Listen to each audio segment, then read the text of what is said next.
Good afternoon and welcome to Spectrum Television News at 12. I am Uyai Emem, coming to you live from Uyo, the capital city of Kwara State, Nigeria. Let's take a look at the headlines. President Tinubu unveils Kano Digital Park, vandalized during the 2024 protest. Atiku, Obi, Mark launch ADC to unseat Tinubu. Plus, rebel Republicans stall votes on Trump's big beautiful bill. Stay tuned for details of this and more in a moment.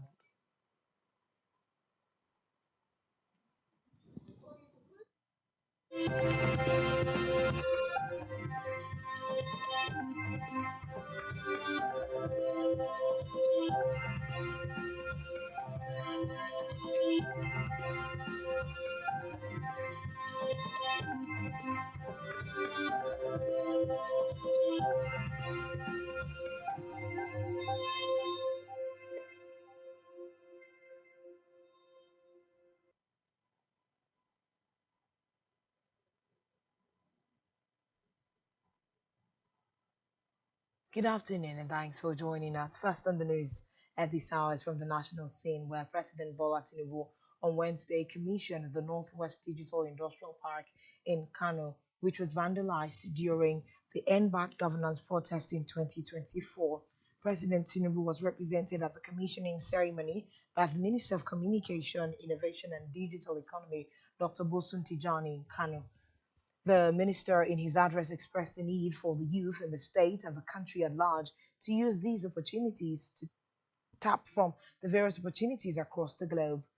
The minister lamented over the vandalization of the digital industrial park during the August 1st protests after all that had been put in place awaiting the commissioning. Meanwhile, Bayo Nanuga, the spokesperson to President Bola Tinubu, has warned Nigerians against paying attention to the newly formed coalition against the current administration. Onanuga, who who has one or another to say about every member of the coalition, especially those joining from the All Progressives Congress, said that the likes of Abubakar Malami, Rotimi Amechi, Hadi Sirika, and Raul Varebashala have left the ruling party a long time ago, I beg your pardon. Recall that the leaders of the coalition met at the Yardwa Center, Abuja, where they formally adopted the African Democratic Congress, ADC, as their platform to challenge the APC in 2027. Prominent figures in attendance included former Vice President Atiku Abubakar, Labour Party's Peter Obi, former governors Nasir El-Rufai and Rotimi Amechi, and other political stakeholders such as Dino Melai, Dele Momodu, Solomon Dallo, Senator Gabriel Suswam, Senator Ireti Kinkibe, Emeka Ihedioha, and retired Air Marshal Sadiq Abubakar. Away from that, the Federal Civil Service Commission has said that the real problem with the civil service lies in skill mismatch and underutilization and not overstaffing. The chairman of the Federal Civil Service Commission, Professor Tunjo Alaupa, disclosed this in Abuja on Wednesday at the Commission's first ever strategic plan unveiling during a 3-day retreat held from June 30 to July 2nd, 2025. Olaupa said Nigeria has a pool of workers, majority of whose skills are no longer required and are therefore redundant. To address this, Olaupa said the Commission is introducing a performance management system, reskilling and redeploying underutilized personnel, and encouraging voluntary exits with incentives.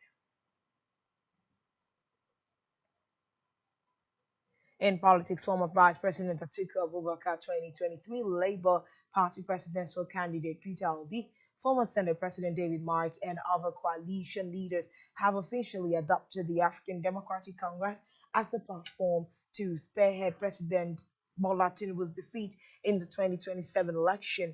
During the unveiling held on Wednesday at the Yardwa Center in Abuja, Mark and ex-Osun State Governor Rauf Aregbesola were announced as the interim national chairman and secretary of the ADC, respectively.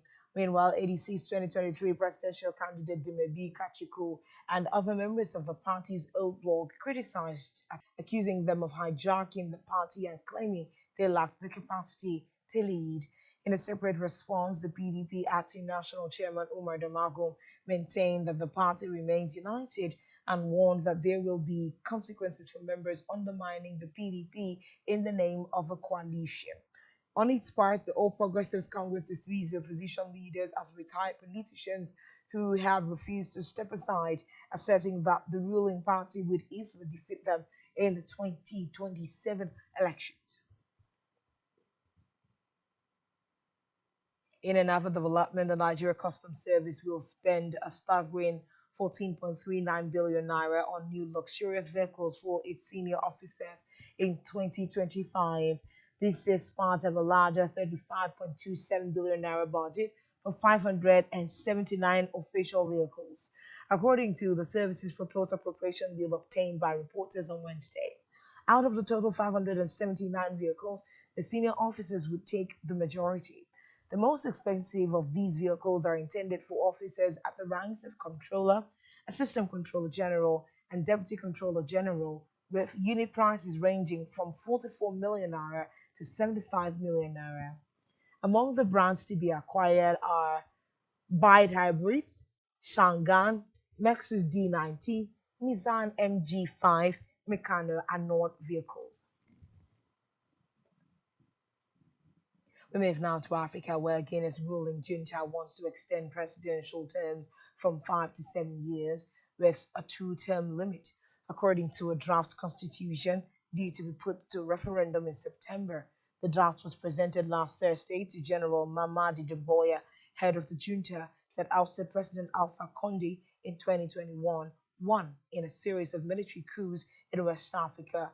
He did not specify whether Doumbouya would be able to run for president when the country returns to democratic elections. The upcoming referendum is meant to pave the way for a return to constitutional rule in the country, where the junta has placed sharp curbs on citizens' freedom since taking power. On the foreign scene, Donald Trump's sprawling tax and spending bill has been thwarted by headline Republicans early Thursday as leaders from the party worked feverishly in the U.S. Congress to break the impasse, threatening to upend one of the signature policies of the president's domestic agenda. Trump is seeking final approval in the White and the House of Representatives for his fractious party over provisions set to balloon the national debt while launching a historic assault on the social safety net. Still on the foreign scene, campaigning for Japan's upper house elections started Thursday, with unpopular Prime Minister Shigeru Ishiba fighting to maintain the ruling coalition's majority. Ishiba, 68, has been head of a minority government since October when he led the long dominant Liberal Democratic Party (LDP) to its worst general election result in years. The ruling coalition of the LDP and the smaller Komeito party could lose its majority in the upper house two on July 20 when 125 of the 248 seats are up for grabs. According to Toru Yoshida, politics professor at Doshisha University, if this happens, Ishiba may need to step down, leading to a new LDP party leadership election and a new premiership election. Still to come in the news. CAF unveils new trophy for WAFCON 2024 in Morocco. Stay tuned for details of this and more in a moment.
For in the gathering of whose minds are in tune with the dimensions, inventions, politics, and governance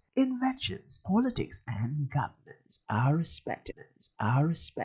They are Spectrum Television and broadening it. They are Spectrum Television and broadening your horizon is our obsession. Rescan your decoder now to connect 9 symbol rate 26250 polarization horizontal and join our online community at spectrumtvlive.ng. For further inquiries, please call 0704 158 5642 or 0704 541 7707. Spectrum Television, broadening your horizon.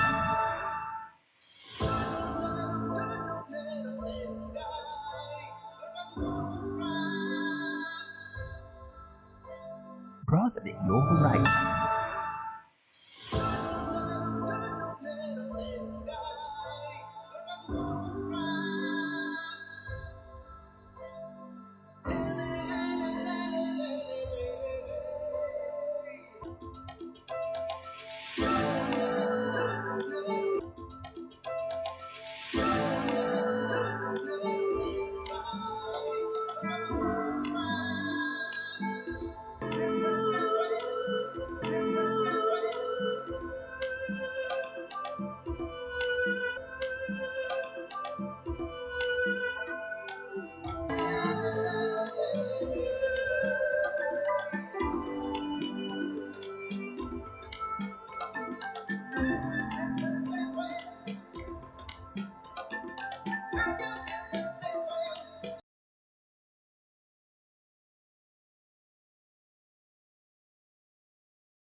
Nigeria's fiscal outlook for 2025 is under threat, according to the International Monetary Fund (IMF), which has warned that the country must urgently revise its budget targets or face a deepening financial crisis. Five consultation report released on Wednesday points to a significant risk of Nigeria exceeding its fiscal deficit projections for the year, driven by a combination of falling oil prices, lower production levels, and challenges in capital expenditure execution. They called on the Nigerian authorities to take immediate action to recalibrate the country's fiscal policies and budget expectations to reflect the current economic realities.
Still on our business news, the Naira continued to appreciate against the dollar at the official foreign exchange market on Wednesday, marking the third consecutive gain this week. This is according to the Central Bank of Nigeria's exchange data released on Wednesday.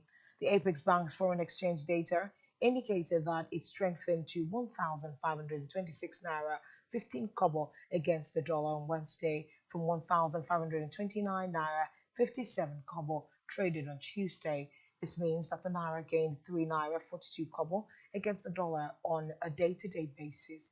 Meanwhile, on the black market, the naira, I beg your pardon, remained flat at 1,570 naira on Wednesday, the same exchange rate recorded the previous day. On our health news, the committee tasked with reviewing the retirement age for medical and dental consultants has concluded its reports and is scheduled to reconvene July 7 to finalize deliberations. The committee comprises representatives from the Medical and Dental Consultants Association of Nigeria, the Nigerian Medical Association, the National Association of Nigerian Nurses and Midwifery. The launch is part of CAV's effort to reposition the women's game on the continent. Meanwhile, representatives of the 12 countries that will participate in the upcoming WAFCON 2024 finals were present at the ceremony. Moving on to our entertainment news. Ira Star becomes first African female artist to hit 5 million followers on Spotify giant Spotify. The Rush crooner recently surpassed 5 million followers on the platform, becoming the first African female artist to hit the milestone. However, she still trails Thames on the list of most streamed African female artists on the planet. American music mogul Shen P. Diddy Combs could not hide his delight after the jury in his sex trafficking and racketeering trial found him guilty on 2 of 5 charges. Diddy pumped his fist in the air and mouthed thank you at the jurors as they confirmed their verdict. The rapper and hip hop mogul was found guilty on 2 charges, Cassie Ventura, as well as an unidentified victim named Jane. And that's all we have on the news at this hour. Do well to follow us on social media. Subscribe to our YouTube channel, all of which you can find in our website, spectrumtvlive.ng. This has been Spectrum Television News at 12. I am Uyai, and then thanks for watching. Enjoy the rest of your day. Good afternoon.